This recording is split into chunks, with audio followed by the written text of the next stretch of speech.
Hello students, in the last video you have learnt 3 subtopics from the chapter Our Government, that was basic features of democracy, the structure of government of India, the legislative and the executive. And today we will read the judiciary, elections and responsibilities of citizens in a democracy. Now let us start from the subtopic judiciary. The Indian judicial system is one of the oldest legal systems in the world today. It is part of the inheritance India received from the British after more than 200 years of their colonial rule, and the same is obvious from the many similarities the Indian legal system shares with the English legal system. The framework of the current legal system has been laid down by the Indian Constitution, and the judicial system derives its powers from it.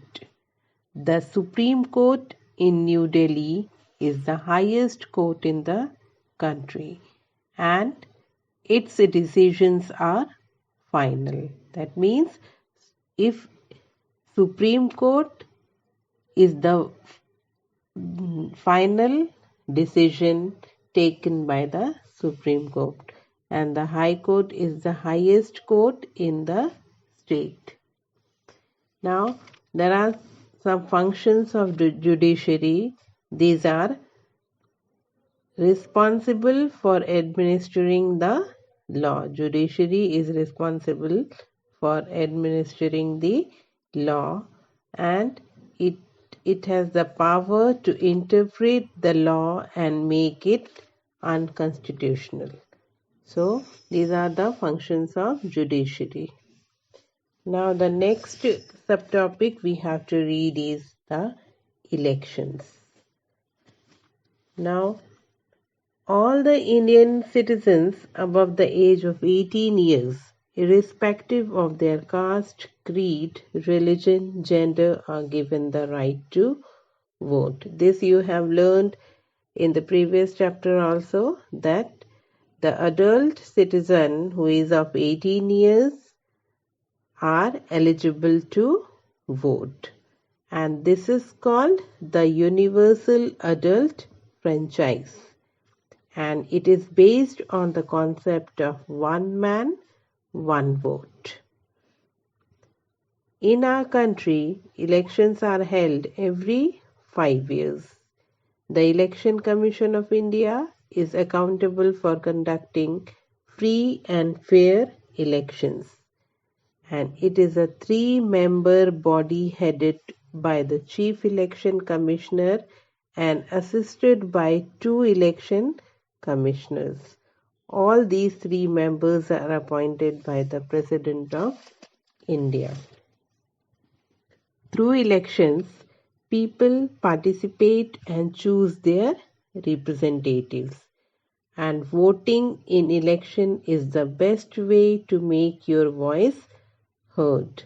The voters must be aware of the working of the candidates and cast their votes sensibly, as they expect their leaders to safeguard their interests, rights and freedom.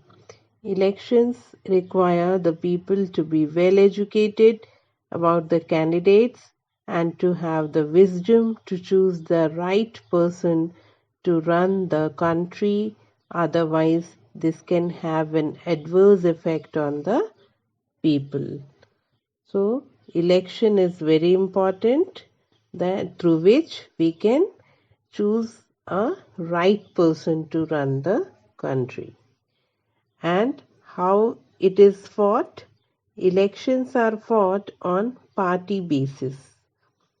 Almost all the candidates belong to one or the other party. There are some candidates who fight elections as independent candidates. The party which gets the majority of votes forms the government, and if the government does not work for the welfare of the people, it can be changed in the Next, elections. And elections give the people the control over the government, as its representatives know that they can be voted out if they do not respect the wishes of the people and work for their welfare. So, this was about elections. Now, the next subtopic and the last one is responsibilities of citizens in a democracy. We have some responsibilities that we have to fulfill. Then these are: we must cast our valuable vote. Every person should cast their vote, and we must understand the powers and duties of the government, and we must be aware of our rights. We have some rights also, so we should aware of our rights. We must be well aware of our representatives which we are going to elect, and we must be willing to pay taxes. We should pay taxes regularly, and we must obey the laws of the country. Whatever laws are made for the people, we should obey the laws.